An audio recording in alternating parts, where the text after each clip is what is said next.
안녕하세요. 반갑습니다. 성생활에는 은퇴가 없다. 오늘 이 시간에 여러분들과 함께할 김용숙입니다. 오늘 이 시간에는요. 우리 남편은 어쩌면 좋을까요? 라는 제목을 가지고 여러분들과 함께 나누어 보려고 합니다.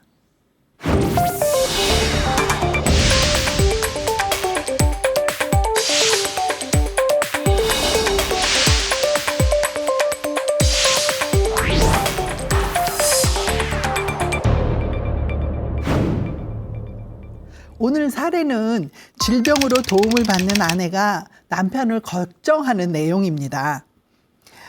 이를 통해서 사랑으로 연을 맺은 부부관계에 대한 우리의 인식과 역할, 특히 질병과 함께하는 노년, 후기 노년기죠. 후기 노년기에 대한 성생활은 과연 우리는 어떻게 하면 좋을까? 사실은 전기 노년기라고 하는 75세 까지 보통 전기 노년기라고 이야기하거든요. 그러면 75세를 지나서 이제 80세 넘어가면서 아니면 내가 아플 때 부부간에 둘 중에 하나가 아프고 나면 질병으로 인해서 어떻게 생활이 변하면서 생길 수 있는 성관계, 그럼에도 불구하고 우리는 같이 부부가 성생활을 어떻게 해나가야 할까? 죽을 때까지 해나가야 되는 거가 성생활 아닐까라고 생각하는데요.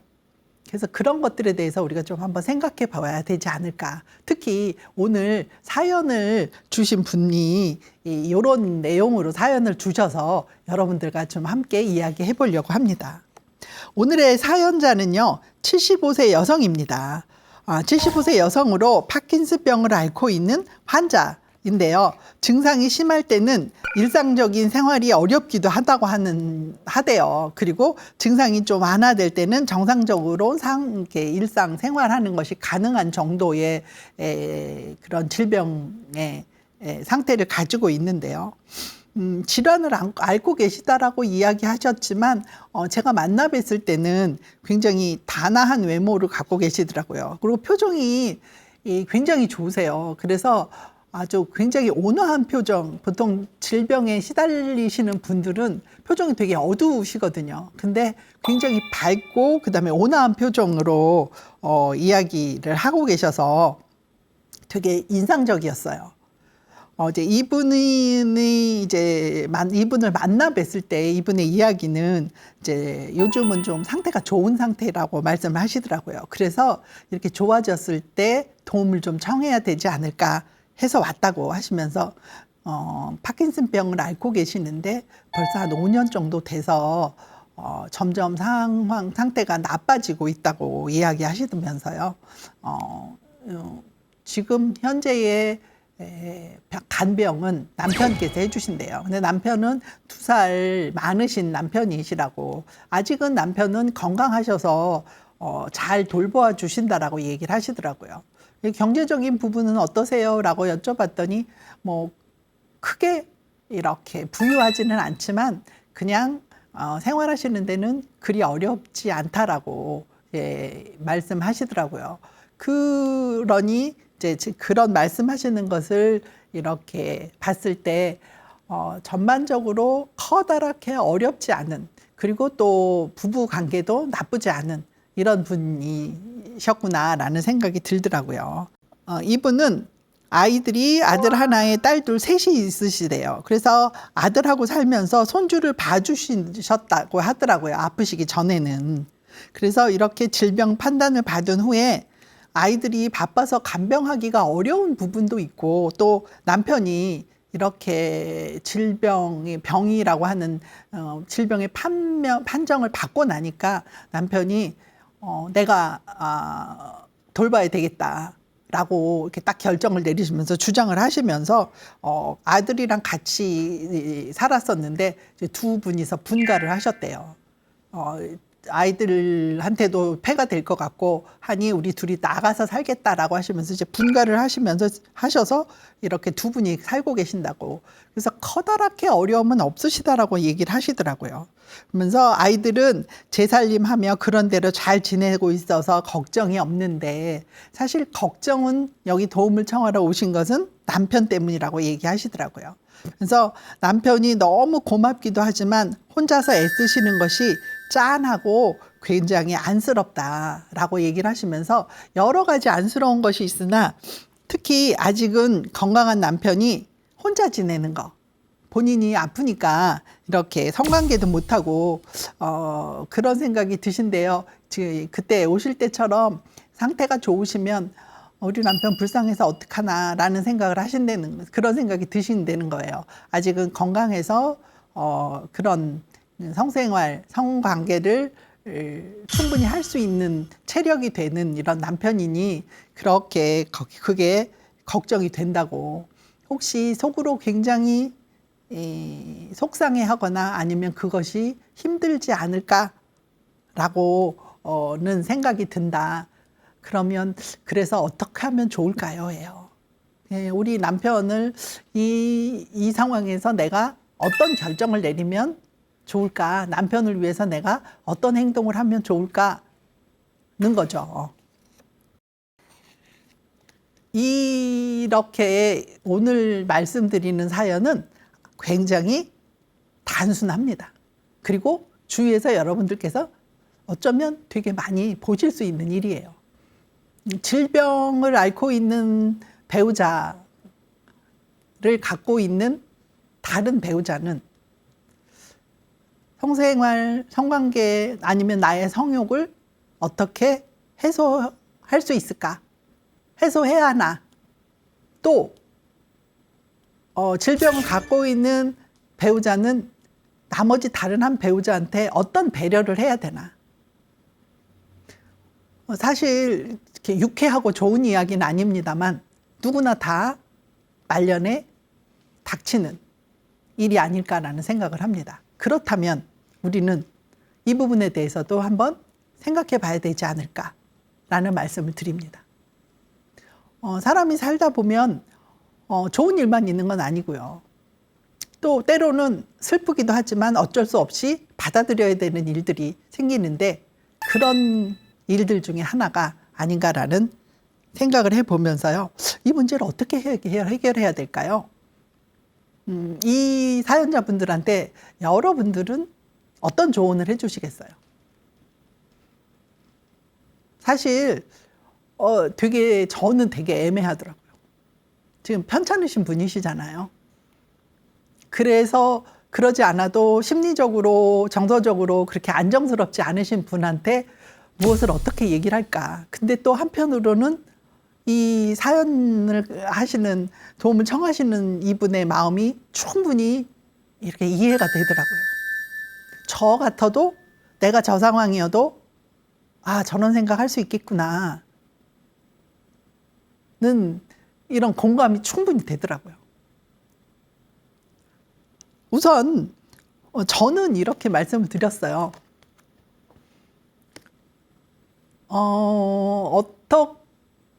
어떻게 생각하고 계세요? 도움을 청하러 오셨을 때는 그분 나름대로 굉장히 숙고를 하셨을 것 같아서 제가 이렇게 역질문을 드렸어요. 어떻게 하는 방법이 있을까요? 라고 말씀을 드렸더니 하시더라고요. 사실 쉽게 대답하기 어려운 얘기잖아요. 근데 감정적인 거 빼고 그냥 이성적인 부분에서 논리만 가지고 이야기한다면 딱 두 가지 방법이잖아요. 그 이외에 두 가지 방법 이외에는 방법이 없습니다. 하나는 뭘까요? 하나는 남편분이 그냥 참으시는 거죠. 남편분이 희생을 하셔서 이것들을 참으시고 그냥 그 두 분이 간병해 주시고 이러면서 본인의 성욕은 금욕 생활을 하시는 거 하나. 두 번째는 뭘까요? 금욕 생활 반대가 뭐가 있을까요? 금욕 생활 반대의 두 번째 부분은 이번에 두 번째는 바로 내가 갖고 있는 성욕을 해소하는 방법이죠. 어떤 방법으로 해소를 할 수 있을까요? 성욕을 해소하는 방법은 뭐 남자분이시기 때문에, 이게 남편분이시기 때문에 남자들은 두 가지가 있을 수 있겠죠. 하나는 자위가 있을 수 있겠고요. 또 하나는 뭐가 있을 수 있을까요? 그렇죠. 다른 분하고 성관계를 하시는 거라고 간단하게 생각해 볼 수 있죠. 그렇다면 아내분의 입장에서는 남편분이 어떻게 하기를 원하실까요? 우리 한번 생각을 해보십시다. 남편의 입장에서도 마찬가지예요.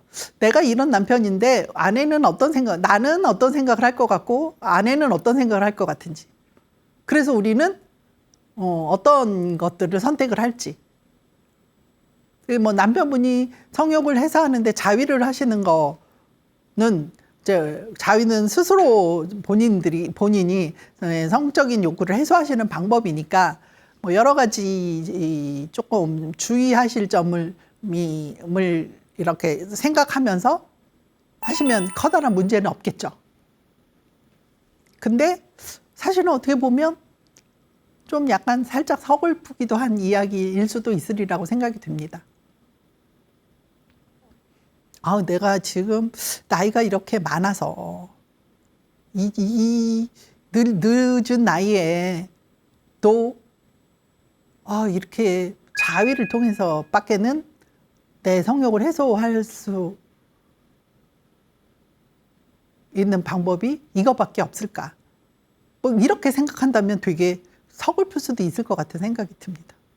어쨌든 자위를 통해서 이렇게 성적인 이런 부분들을 해소를 하시려고 한다면 우선은 자위를 하실 때 조심하셔야 될 점에 대해서 살짝 이야기를 해본다면 자위를 하실 때 조심해야 될 점은 사실 위생적인 부분에 대한 것들을 생각해 봐야 되겠죠.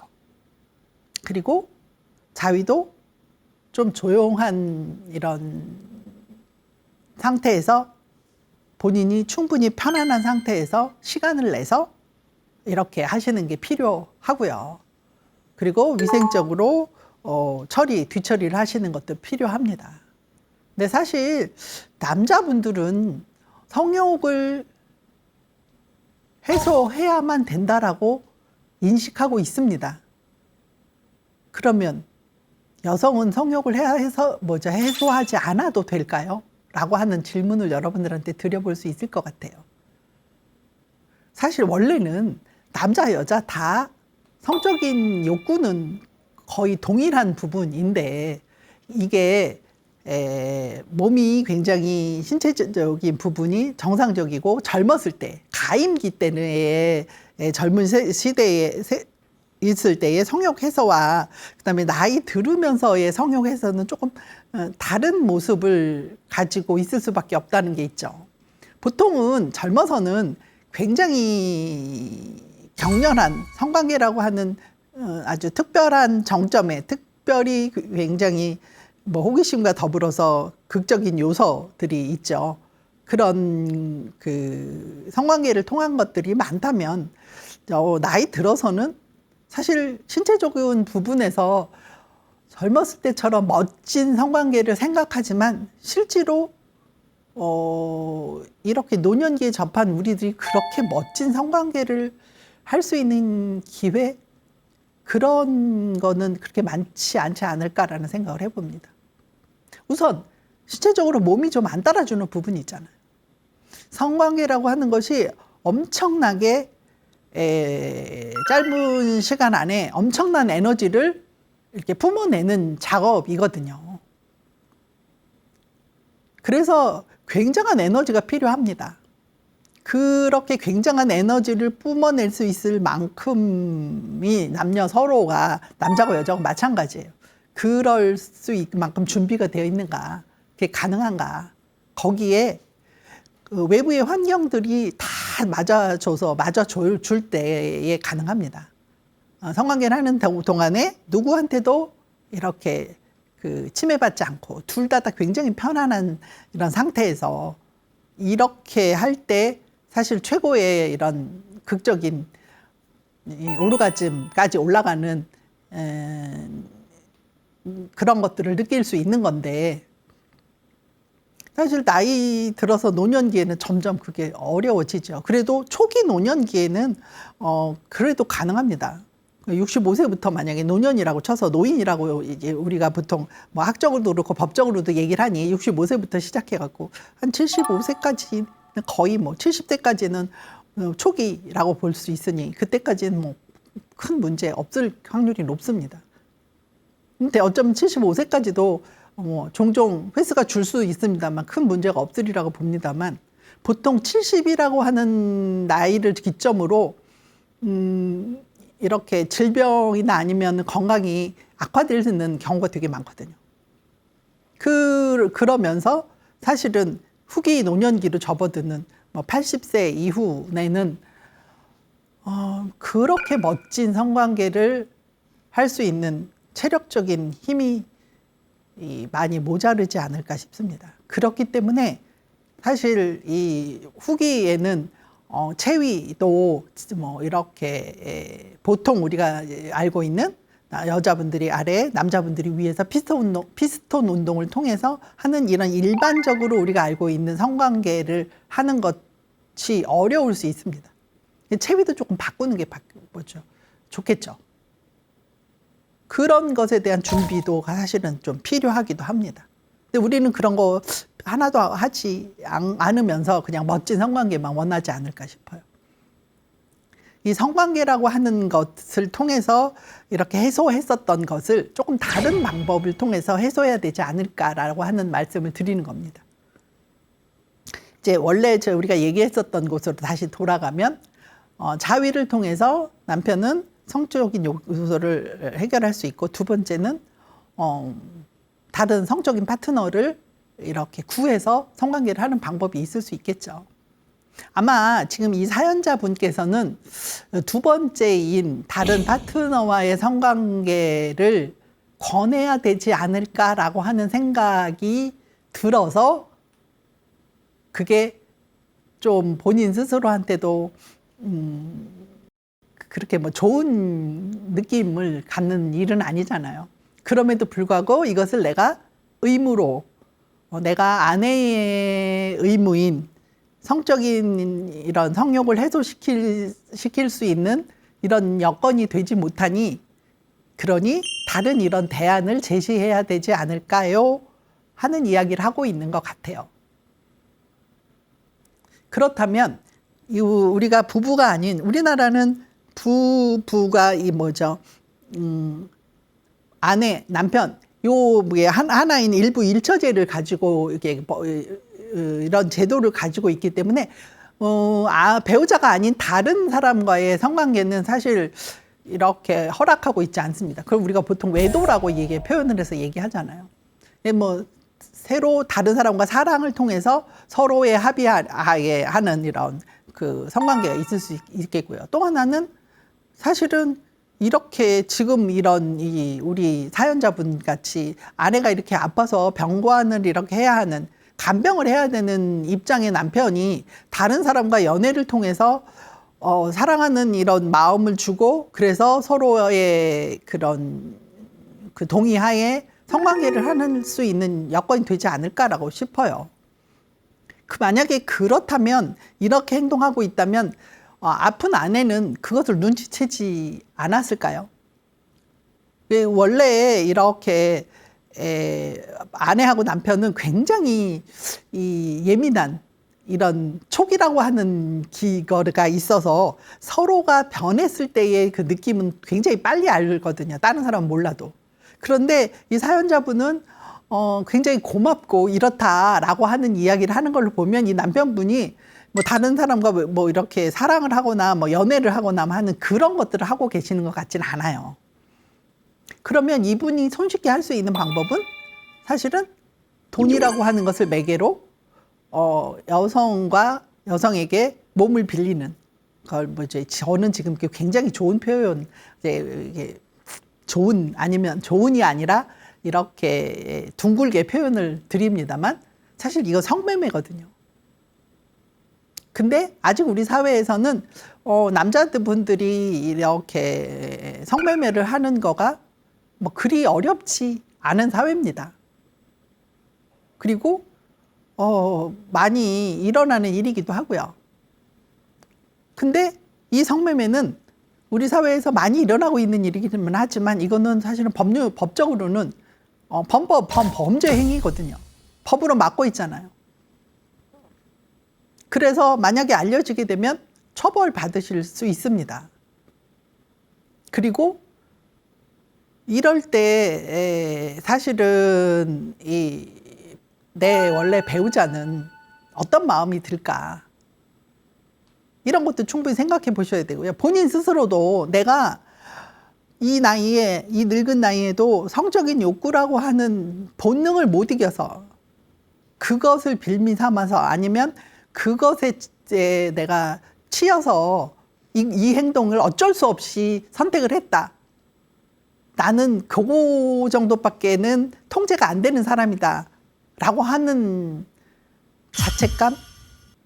본인 스스로가 갖고 있는 이런 속상함? 이런 것이 있지 않을까라는 생각이 듭니다. 그래서 누구나 다 우리는 모두가 다 이렇게 어느 정도는 꽤 괜찮은 수준에 있고 싶어 하는 게 보통 사람들의 생각이 아닐까 하거든요. 이 남편도 그럴 것 같습니다. 그래서 이 성매매라고 하는 그 부분으로 하는 것들이 이런 문제점들이 있다라는 말씀을 드려요. 그래서 내가 갖고 있는 도덕적인 윤리의식 그리고 사회적으로 갖고 있는 그 사회적인 그런 수준의 생각하는 그런 의식들, 의미들, 그 성관계라고 하는 것들이 갖고 있는 의미죠. 성관계가 성욕을 푸는 거, 성욕을 해소하는 거가 성관계인가? 아니면 성관계라는 것을 통해서 한 여자와 한 남자가 그런 행위를 통해서 하나됨을 증명하는 행위인가? 라는 것에 따라서 받아들이거나 아니면 그것을 행할 때의 마음가짐이나 아니면 그 뒤에 일어나는 여러 가지 그 현상들 이런 것들은 굉장히 다르리라고 생각이 돼요. 어떻게 생각하고 있느냐는 거죠. 근데 사실 우리가 살면서 굉장히 중요한 일이잖아요, 성이. 이 사람이 사는 데 있어서 되게 아주 그 행복하거나 아니면 삶에 있어서 굉장히 중심이 되는 거거든요. 사실 건강한 것 못지않게 성적인 요소도 우리가 살아가는 데 되게 중요한 요소란 말이에요. 그럼에도 불구하고 건강에 대해서는 엄청 많이 이야기하고 있고 뭐가 좋대더라, 그것을 위해서 어떤 것을 먹어야 된대더라, 어떻게 움직여야 된대더라, 뭐 이런 이야기들을 굉장히 많이 하고 또 그다음에 실천하고 노력하고 합니다만 그것에 비해서는 성적인 부분에 있어서는 별로 생각하려고 하지도 않고 또 그것들을 뭐 제대로 알려고 하지도 않고 크게 뭐 알려주는 데도 없고 그런데 생각보다는 우리가 이렇게 이게 옆으로 밀어놓은 거에 비해서는 이게 갖고 있는 영향력은 굉장히 크고 그렇지 않나 싶습니다. 그래서 이 부분도 우리가 좀 생각해 보자라는 거예요. 그래서 어떤 것이 의미와 그다음에 가치와 이런 것들이 나의 행동, 성관계라고 하는 행동에 부여를 할 것이냐 아니면 성욕이 해결하는 이런 것들을 더 치중을 할 것이냐에 따라서 선택하는 것이 달라지겠죠. 저는 사실은 굉장히 의미 부여를 해야 된다고 생각을 해요. 젊어서는 사실은 굉장히 충동적일 수 있거든요. 그리고 성에는 굉장히 충동적인 요소가 충분히 있습니다. 말이 있잖아요. 막 불꽃이 튀겨서 튀기듯이 서로 쳐다보는 그 눈빛 하나로서도 막 확 올라와서 충동적인 이런 행동을 할 수 있는 게 바로 성이거든요. 그게 성관계라고요, 그게. 그렇지만 이 나이 들어서는 조금 달라지는 게 아닐까는 말씀을 드려봐요. 그래서 그것에 대한 것들을 우리가 좀 생각을 해봐야 되겠다. 또 그럼에도 불구하고 내가 성매매라고 하는 방법을 선택해야 되겠다. 그래서 선택했다면 그러면 이 성매매를 할 때에 생길 수 있는 문제는 도대체 뭐가 있느냐. 그냥 그래도 되는 건가?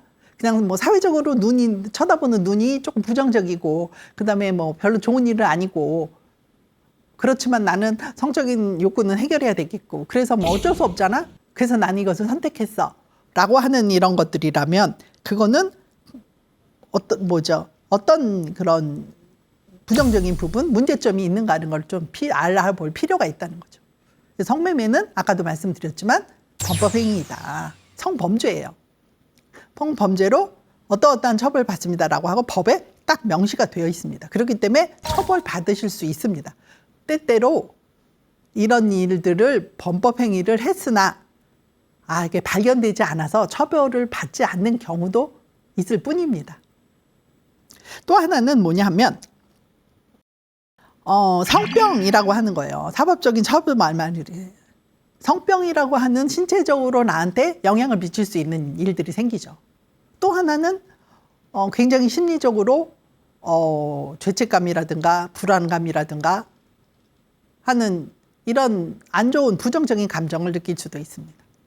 성병이라고 하는 부분에서의 얘기를 조금 해보려고 합니다. 성병은 우리가 보통 성병이라고 이야기하는 것을 정확하게 병명을 얘기하면 성매개 감염병이라고 이야기하고 있습니다. 성매개 감염병은 말 그대로 성을 매개로 감염, 전해지는 전염병이라는 얘기예요. 그래서 법정 전염병입니다. 그렇기 때문에 성병의 치료를 받기 위해서 병원에 가면 이것들이 보건소에서 다 통계로 이렇게 잡혀 있습니다.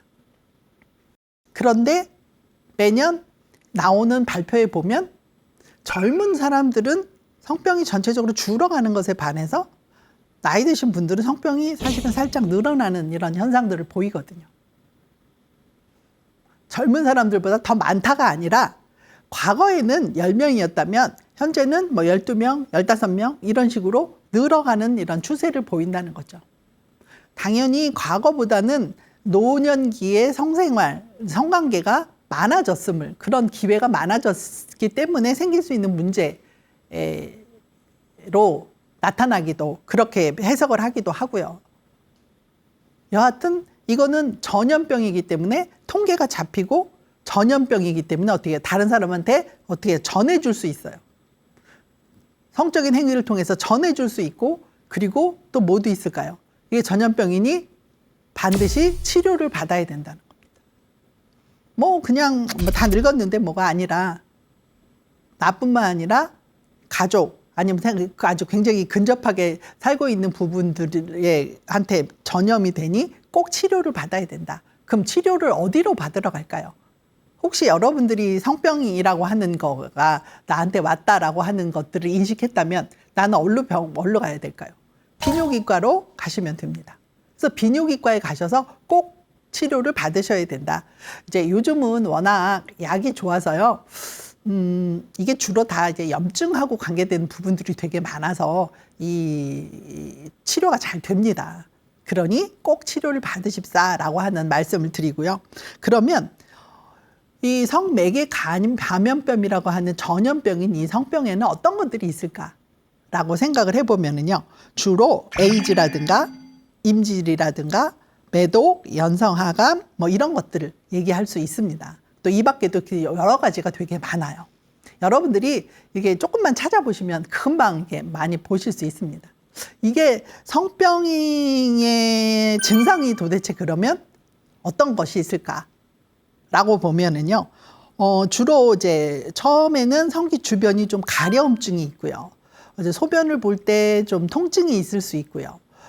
그 다음에 좀 냄새가 나는 분비물이 이렇게 질 분비물이든가 아니면 남성 같은 경우에는 음경을 통해서 분비물이 이렇게 분비되는 경우가 있습니다. 그리고 그렇기 때문에 아랫배 쪽, 성기 쪽으로 통증이 있을 수도 있어요. 그런데요, 통증이 전혀 없을 경우도 있습니다.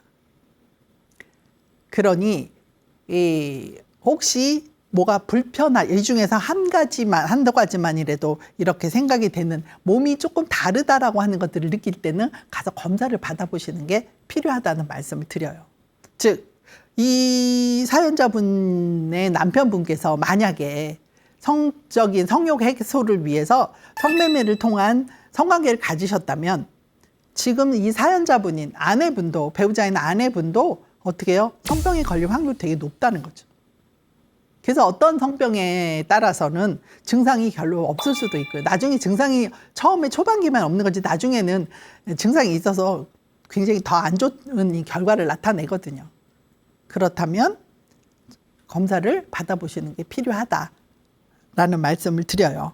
그렇다면 이렇게 성병에 노출되지 않기 위해서 그럼 어떤 예방을 해볼 수 있는 게 있을까? 다른 사람과 여러 성 파트너들과 성관계를 가질 때의 얘기입니다. 그러면 가장 좋은 건 뭐냐면 성을 통해서 성관계를 통해서 하는 거잖아요. 이 성관계라고 하는 부분뿐만이 아니고요. 꼭 남녀 성 생식기가 아니라 키스라든가 아니면 굉장한 이렇게 성적인 접촉 이런 것도 다 여기에 해당이 되는 거거든요. 그럼 이런 성과 같은 성행위들을 다른 사람, 배우자가 아닌 다른 사람과는 하지 않는 거. 이게 제일 좋은 방법입니다. 이건 100% 예방할 수 있는 방법이에요. 그러나 그렇지 않다면 성관계 할 때는 사실은 성관계를 통해서 섹스를 통해서 제일 많이 이게 전염이 되니 이때는 콘돔을 이용하시는 거. 근데 사실은 노년기에는 발기가 잘 되지 않으신단 말이에요. 왜냐하면 이 혈관이 이런 혈액 운동이 좋지 않아서 사실 대부분 다 노년기에는 발기 때문에 좀 힘들어 하시거든요. 근데 과거부터 콘돔을 사용하셨으면 모르겠는데 그렇지 않은 상태에서 발기도 잘 안 되는데 콘돔까지 사용하시는 거는 사실은 성관계 할 때 잘 할 수 없는 이런 요소여서 안 쓰려고 하시는 분들이 많으세요. 그러나 성병을 예방하는 방법으로는 콘돔을 꼭 이용하셔야 된다라는 말씀을 드립니다. 이런 말씀을 드리고요.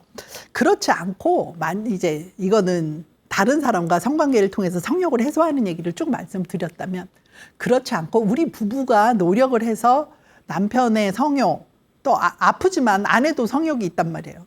아픈 아내의 성욕을 같이 이렇게 해소할 수 있는 방법들 아니면 그런 것들에 대해서는 우리는 어떻게 생각해 볼까라고 하는 것들에 대해서 좀 얘기를 해보도록 하겠습니다. 우선 부부가 사실은 서로 성적인 이런 성관계나 아니면 성적인 성욕을 해소시켜주는 행동들을 해야 되는 의무도 있고 책임도 있습니다. 그러나 의무와 책임이 내가 하기 싫어서 안 하는 게 아니라 할 수 없을 때에 할 수 없다고 해서 우리 부부의 공동체가 깨져야만 하느냐, 그 다음에 깨진 것이냐 라고 하는 것들은 생각을 좀 해봐야 되는 부분이 있죠. 그러면 남편은 도대체 무엇을 원할까요? 이 사연자는요, 지금 남편이 무슨 생각을 하고 있는지 몰라요. 남편한테 그런 얘기를 의논하거나 이야기를 해보지도 않으시고 하고 싶은 할 수 있는 이런 상황이 아니라고 생각을 하시는 거예요. 왜냐하면 그거는 남성이 당연히 성욕이 있어서 그건 해소해야 된다고 생각하시는 거고 그것에 대해서 내가 어떻게 해요? 맞춰줘야 된다라고 생각을 하시는 거잖아요. 아내인 나는 당연히 그것을 해소시켜주는 도구로서의 역할을 해야 된다. 근데 그거 굉장히 성에 대해서 갖고 있는 고정관념이거든요. 꼭 그렇지 않습니다. 때로는 상대가 해소를 하고 싶지만 내가 하고 싶지 않을 때는 하지 않을 수도 있는 거예요. 그래서 원래 우리가 갖고 있는 성역할 고정관념이라고 하죠. 그래서 아내는 이렇게 해야 돼, 남편은 이렇게 해야 돼 라고 하는 것에서 조금 벗어나는 게 필요하다. 남자의 성욕은 꼭 통제가 안 되고 다 막 풀어헤쳐서 막 이렇게 해소를 해야 되는 것이냐, 그렇지는 않습니다. 사실은요, 이렇게 정자도 이런 오래 성생활을 해서 사정을 하지 않으면 사실은 고안에서 만들어졌었던 이런 이 정자들도 아니면 이런 물질들도 사실은 정자가 다시 어떻게 돼요? 분해가 돼서 몸 안으로 흡수하는 작용을 합니다. 그렇기 때문에 꼭 그렇게 꼭 100% 해소를 해야 되는 것은 아니다. 또 성욕은 성관계를 통해서만 해소할 수 있는 것이냐? 그것도 아니다는 얘기죠. 다른 방법으로도 해소가 가능하다는 거예요. 왜? 사랑을 기반으로 한 스킨십이라고 하는 거 있죠. 이렇게 사랑을 전달하는 눈빛으로도 사실 성욕이 해소가 가능하거든요. 그래서 뭐 서로 마주보고 이야기하는 것을 통해서도 해소가 가능하거든요. 그래서 꼭 성관계를 통해서만이 그렇지 않다라고 는 걸 말씀드리면서 우리가 그런 고정관념에서는 좀 벗어나자. 그리고 사실은 내가 생각하기에 우리 남편은 어떻다라고 미루어 짐작하지 말자라고 하는 거예요. 미루어 짐작하지 말고요. 어떻게 해요? 상대방한테 물어봅시다. 그 물어보고 그 상대방이 원하는 것인지 뭔지. 사실은 이건 쓸데없는 걱정일 수도 있어요. 남편은 전혀 그런 생각 안 하고 계실 수도 있습니다. 그래서 내가 이렇게 상대방한테 부부간의 문제나 아니면 이런 것들은 먼저 어떻게 해요? 진심 어리게 솔직함을 기초로. 제가 솔직함을 되게 강조를 하는데요. 이 솔직함을 기초로 이렇게 물어보고 그걸 통해서 합의점을 찾고 그 합의점을 찾았다면 그 찾은 합의점을 실현하기 위해서 생활에 우리 삶 안에서 녹여내기 위해서 굉장히 애쓰고 노력하고 하는 것들이 필요하다라는 말씀을 드려요. 그래서 대부분의 부부 사이가 안 좋은 경우에 대부분이 뭐냐, 미루어 짐작해서 그럴 것이다 라고 해서 하는 부분들이 대부분이거든요. 그래서 이런 말씀을 드리고요. 세 번째는 이제 후기 노년기의 이제 사랑법입니다. 젊었을 때와 초기까지는 사실은 서로 사랑을 할 때 육체적인 어떤 힘들이, 에너지들이 받쳐주기 때문에 충분히 가능합니다. 그러나 후기 노년기, 특히 이렇게 질병에 시달리는 후기 노년기에 왔을 때 우리는 사랑 그만할 거냐, 아니면 그때는 성욕이 없느냐, 그 성욕들을 어떻게 해소해 갈 거냐 라고 하는 것들이 필요하다는 거죠. 그러려면 첫 번째는 뭐냐면 감정을 솔직하게 표현하는 게 필요합니다. 내 감정이 무엇인지 사람들은 잘 모릅니다. 특히 남성들은 내가 지금 이게 무엇을 의미하는지 잘 몰라요. 화가 나는 건지, 당황한 건지, 슬픈 건지, 이게 있잖아요. 구분이 잘 안 되는 경우가 되게 많아요.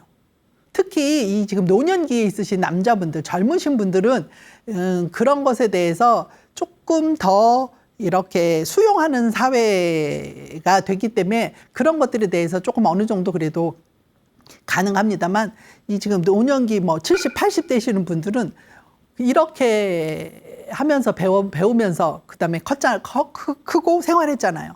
남자는 어떻게 해요? 울면 안 돼. 울어도 된다는 거는 요즘의 얘기입니다. 여러분들이 클 때는 어떻게 해요? 남자는 울어도 안 되고 부엌에 들어가도 안 되고 남자들이 하지 말아야 될 것도 굉장히 많습니다. 그래서 남자들이 그런 것들을 감정을 표현하거나 아니면은 할 때, 그리고 말을 많이, 내 감정을 말을 통해서 이렇게 표현하고 이런 것에 대해서 굉장히 터부시했습니다. 그러니 그런 것들에 대해서 잘 몰라요. 그래서 그것들을 들여다보는 작업들이 좀 필요합니다. 때로는 살짝 여러분들 복지관 같은 데서 이렇게 강좌들이 좀 있습니다. 그런 강좌 있을 때 좀 들어보시는 것도 한 방법이라고 생각을 합니다. 그래서 좀 내 감정을 솔직하게 들여다보고 그것들을 표현하는 거예요.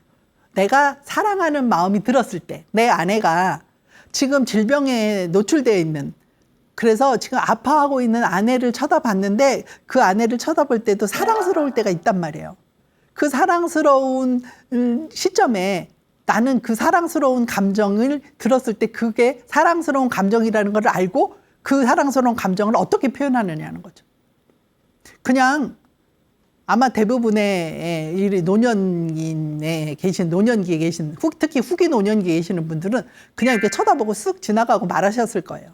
그냥 자기 혼자 내 감정으로 그냥 느끼고 말았을 수도 있어요. 그러면 이제는 표현해보자는 거죠. 어떻게 표현하시나요? 이 방송을 듣고 계시는 여러분들 스스로 한번 생각해 보세요. 표현하시나요? 그래서 솔직하게 좀 표현해보자. 이제 그럴 용기를 내도 된다는 거예요. 참고 그냥 지나가기에는 우리의 남은 시간이 그리 많지 않다는 거죠. 그래서 그런 것들을 자연스럽게 표현하면서 이럴 수 있죠. 아주 이렇게 단적인 한 표현이라면 사랑스러운 마음이 들 때 아이고 너무 이쁘다. 우리 마누라 너무 이쁘다. 그리고 어떻게 해요? 볼에 뽀뽀를 해주실 수도 있잖아요. 그래서 내가 사랑스럽다라고 한 걸 때 볼에 뽀뽀를 해주실 수도 있고요. 어떤 분은 어떻게 해요? 가서 손을 잡으면서 아이고 너무 이쁘네 라시고 하실 수도 있고요. 아니면 지그시 가서 손을 한번 쓱 잡아주실 수도 있어요. 이런 일련의 행동들을 상대방은 모를까요? 그럼 이렇게 사랑을 표현하는 것들이 필요하고요. 그 다음에 또 하나는 다양한 방식으로 사랑을 전하는 방법들이 있죠. 굳이 꼭 사랑한다, 좋다, 이쁘다 라고 하는 이런 말을 하지 않아도 삶 안에서 가능하면 같이 어떻게 해요? 신체적으로 부딪히면서 같이 생활하는 방법들이죠. 이런 것들을 실천하려면 우리 머릿속에 인식이 뭐가 있어야 되냐 하면은요. 성생활이란 우리 은퇴가 없다고 그랬잖아요. 죽을 때까지 하는 겁니다. 이 성생활이라고 하는 거는 한 가지 방법, 성관계만 있는 게 아니다. 굉장히 여러 가지다. 굉장히 이게 폭이 넓다. 서로 쳐다보는 것부터 시작해서요. 그 다음에 만지는 거, 그 다음에 뽀뽀하는 거, 안아주는 거, 그 다음에 두드리 등 같은 데 토닥토닥 하는 거, 그 다음에 키스하는 거, 그 다음에 성관계 하는 거, 뭐 이렇게 내가 내 사랑을 표현하는 모든 것들이 바로 뭐냐면 성생활이다 라고 하는 생각을 갖고 계시다면 이것을 실천하는데 그렇게 어렵지 않을 거예요. 그 생각을 갖고 해주시는 게 필요하고요. 다양한 방식으로 사랑 전하기 위해서는 저는 이런 말씀 드려요. 굳이 사랑한다 이런 것보다요. 이렇게 좀 아픈 아내나 나쁜 남편이, 나쁜 이렇게 배우자가 있을 때는 사실은 같이 노는 게 필요해요. 그렇지 않고요. 건강할 때도 같이 노는 게 좋습니다. 건강할 때 같은 취미생활 하는 거 굉장히 좋죠. 특히 신체를 서로 접촉하는 거예요. 그렇기 때문에 같이 운동하는 거 굉장히 좋습니다. 커플로 할 수 있는 운동들, 그 다음에 아니면 뭐 댄스들 이런 거 굉장히 좋은 방법 중에 하나입니다. 그러나 과거에 못했다면 지금은 아프고 그래서 몸이 그렇게 마음대로 따라주지 않는다면 그거에 따른 뭐 마사지라든가 아니면 서로 주물러 주기라든가 뭐 아니면 이야기하면서 하는 이런 것들, 운동을 기반으로 하는 것들을 할 수 있고요. 이렇게 신체적인 접촉들 그리고 서로 이렇게 사랑을 전하는 방법들 이런 것들이 되지 않을까라는 말씀을 드립니다. 오늘 제가 여러 가지 말씀을 드렸습니다. 도대체 성욕과 그다음에 그런 것들을 해소하는 방법과 그다음에 이렇게 후기 노년기가 돼서 이런 그 사랑을 도대체 어떻게 하는 것이 좋은가 뭐 이런 것들에 대해서 저희 그 사연을 통해서 아주 간단한 사연이지만 그런 사연을 통해서 여러분들과 같이 나눠 보았습니다. 이 시간이 그 여러분들이 이 후기 노년기의 행복한 시절을 만드는 그런 작업들이 되기를 그리고 의미가 되기를 바라면서 오늘은 제가 여기까지 준비했습니다. 다음 시간까지 또 다른 주제를 갖고 여러분들을 찾아뵐 거고요. 그동안 이게 긴 시간 동안이나 경청해 주셔서 감사합니다. 이만 마치겠습니다.